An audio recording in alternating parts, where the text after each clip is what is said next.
wabarakatuh. Ketemu lagi dengan Krida Info.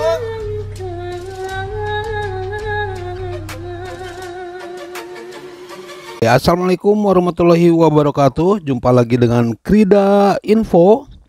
Oke teman, kita akan perlihatkan bagaimanakah perkembangan atau pertumbuhan daripada GDP Triple P ya, dari ASEAN, kemudian Afrika dan Eropa, yang nanti akan kita lihat bagaimana perbandingannya, perkembangannya dari tahun 1980.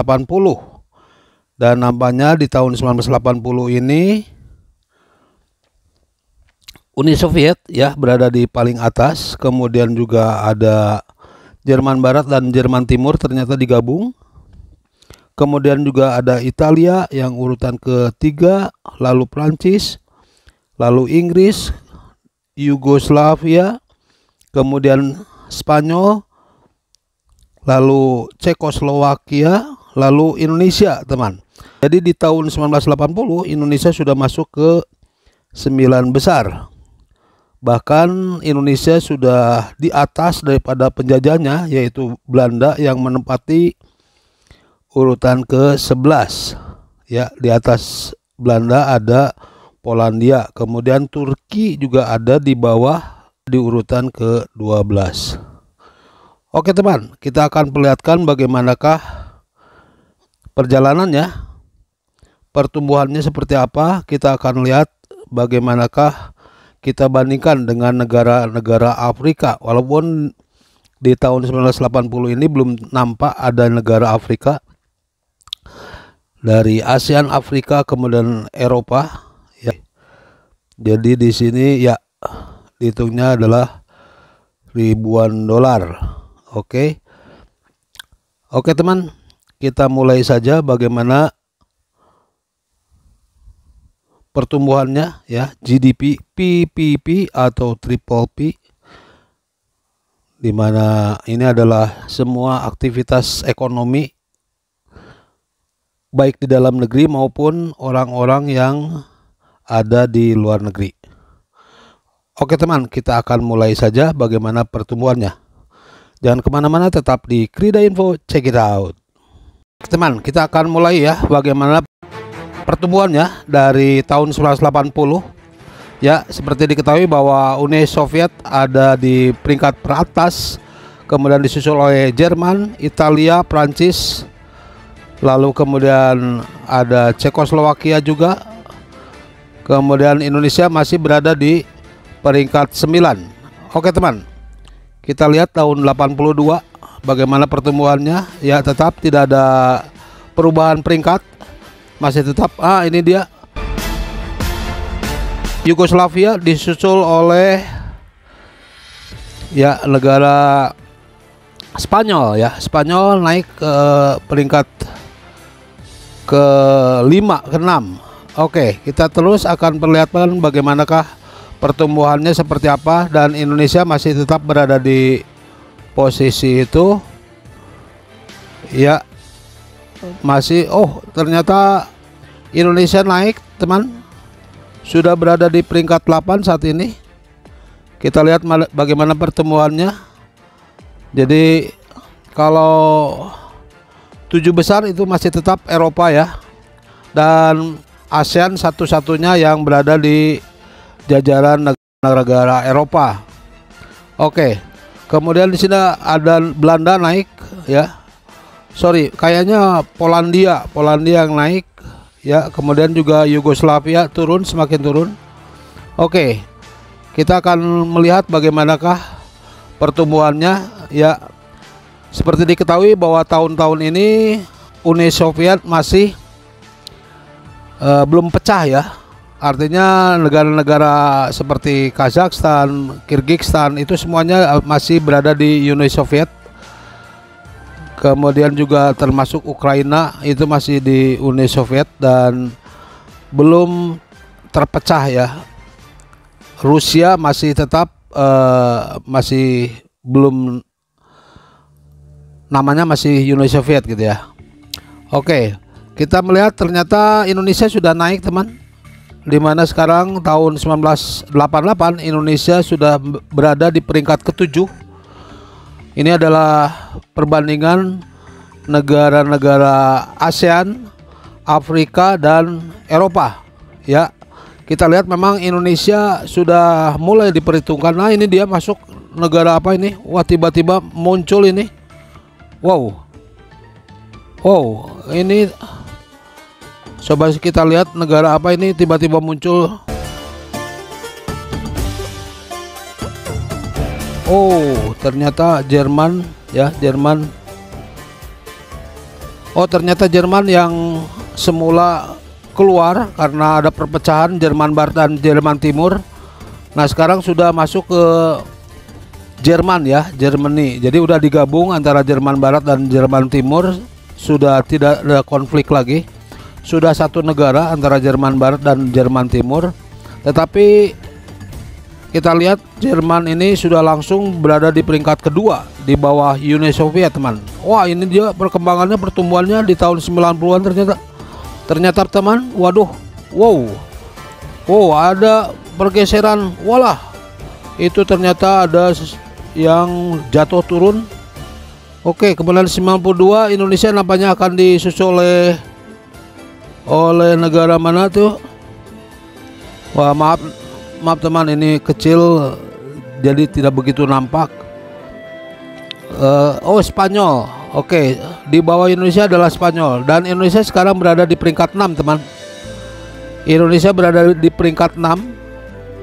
Ya, ini perbandingan. Ini dia negara apa itu? Kayaknya Nigeria itu. Oh, Afrika Selatan. Afrika Selatan adalah negara Afrika yang mulai muncul. Ya, ini dia. Indonesia untuk ASEAN dan beberapa negara Eropa, ternyata Indonesia berada di kelompok elit ya. Ada di peringkat 6. Dan kita patut bersyukur bahwa memang Indonesia dari sejak zamannya Pak Harto, GDP kita memang sudah di atas rata-rata ya, terutama dibandingkan dengan negara ASEAN. Indonesia nampaknya tertinggi, dan kita sudah bisa bersaing dengan negara Eropa lainnya, bahkan seperti Spanyol, kemudian juga negara-negara lainnya itu sudah ketinggalan dibanding Indonesia. Yang di atas kita masih tetap ternyata Jerman sekarang ya. Maaf nih, kelewat nih. Ternyata yang turun itu, jatuh itu adalah Uni Soviet, karena sekarang sudah jadi Rusia nampaknya. Oke, jadi Jerman masih di atas, kemudian Italia, Prancis, Inggris ya, lalu Belanda. Rusia, ternyata Rusia. Jadi Rusia ada di atas Indonesia saat ini. Begitulah pertarungannya. Indonesia ternyata akan tersusul juga oleh Yugoslavia ini nampaknya. Oke, di tahun 99 ini, tahun 99 adalah masa-masa krisis ekonomi, Krismon, di mana Indonesia juga di situ penuh tantangan, tetapi Indonesia bisa bertahan, bahkan bisa recovery. Ya, untuk itu kita patut bersyukur karena di sini sudah ada reformasi, di mana pada saat reformasi ini ditandai dengan sistem demokrasi yang lebih jalan ya, lebih demokratis lah ya dibanding sebelumnya. Walaupun negara demokrasi, tetapi ya selama zamannya Pak Harto itu tidak terlalu demokratis gitu ya, sehingga terjadilah masa-masa reformasi ini. Ternyata di tahun 2002 Indonesia masih bersaing dengan negara-negara Eropa ya, dan negara ASEAN lainnya yang lumayan cukup bagus, yaitu Thailand ya. Thailand, kemudian Malaysia ini juga sudah masuk ke sini ke jajaran 10 besar. 12 besar ternyata. Jadi Indonesia sampai saat ini 2003, nah ini 2004 teman. 2004 ini masa-masa transisi ya, daripada pemimpin kita sebelumnya ya, presiden-presiden sebelumnya pada saat zaman reformasi itu zamannya tidak ada pemilihan langsung. Nah, ini dia pada saat 2004 Kemudian 2005 ini adalah hasil pemilu langsung dan terpilih waktu itu adalah Susilo Bambang Yudhoyono, di mana SBY merupakan presiden pertama atas pilihan rakyat dengan sistem pemilu pilpres langsung gitu ya. Dimana ya seperti diketahui bahwa Pak SBY kemudian Pak Jokowi selanjutnya dengan 10 tahun lalu nanti 14 Februari akan juga dilakukan pilpres ya, pemilihan langsung presiden yang sebelumnya dipilih oleh MPR. Tetapi sejak reformasi kemudian sejak zamannya Pak SBY yang terpilih itu dilakukan pilpres pemilihan langsung oleh rakyat. Nah, ini teman, masih tetap Jerman di atas, kemudian juga akan tersusul nampaknya oleh Rusia. Tetapi Indonesia masih tetap berada di 6 besar. Ya, di 6 besar. Indonesia berada di 6 besar, yang jelas di atas Spanyol, di atas Inggris. Ya, nampaknya Indonesia masih, wah sekarang nih tahun 2009 tumbuh. Indonesia tumbuh GDP-nya teman. GDP triple P ya. GDP triple P. Indonesia ternyata semakin bagus. Indonesia hampir menyusul Italia teman, menyusul Italia bentar lagi ya. Apakah tahu? Ini dia, Indonesia menyusul Italia teman. Di tahun 2011, di tahun 2011 Indonesia menyusul Italia menjadi peringkat kelima teman. Jadi dibandingkan, nah ini dia, ada negara-negara yang kuning-kuning itu negara-negara Afrika teman. Negara-negara Afrika juga sudah mulai tumbuh di sini. Ada negara-negara yang kemudian ada pergeseran teman. Rusia ternyata mengambil alih pimpinan teratas dari Jerman, dan Indonesia masih tetap berada di posisi kelima. Luar biasa teman. Nah ini dia tahun 2013, ini masa-masa Pak SBY akhir ya, dimana memang Indonesia ada penurunan, bahkan dibanding Turki ya, dibanding Turki sempat kalah ya. Dan inilah 2014, inilah teman, pada saat zaman Pak Jokowi. Zaman Pak Jokowi ini stabil Indonesia, bahkan nampaknya ini akan segera menyusul peringkat keempat, yaitu Prancis. Coba kapankah, apakah Prancis akan tersusul oleh Indonesia teman di tahun 2015 ini? Kemudian kita lihat masih di atasnya masih tetap ya, Jerman Barat, Jerman, kemudian Rusia, lalu Inggris dan Prancis, lalu kemudian Indonesia. Indonesia keren teman. Indonesia inilah pada saat zaman Pak Jokowi dari tahun 2014 hingga tahun 2024 nanti. Tahun 2017 kita lihat masih tetap Indonesia berada di kelompok elit teman. Dan yang kedua adalah dari negara ASEAN adalah Thailand. Ya, saya nggak tahu di mana posisi Malaysia. Oh, Malaysia ada di peringkat berapa tuh? Setelah Filipina, setelah Vietnam. Oke teman, ini 2018. Indonesia sekarang sudah berada di ini dia, Indonesia menyusul dan peringkat ketiga teman. Tahun 2019 Indonesia ternyata sekarang jadi peringkat ketiga. Wow, luar biasa teman. Luar biasa Indonesia 2019. Dan ini menjelang COVID-19, apakah Indonesia masih bisa bertahan sampai tahun ini, tahun 2023, 2024? Apakah Indonesia akan tetap bertahan di peringkat ketiga? Kita coba lihat lagi.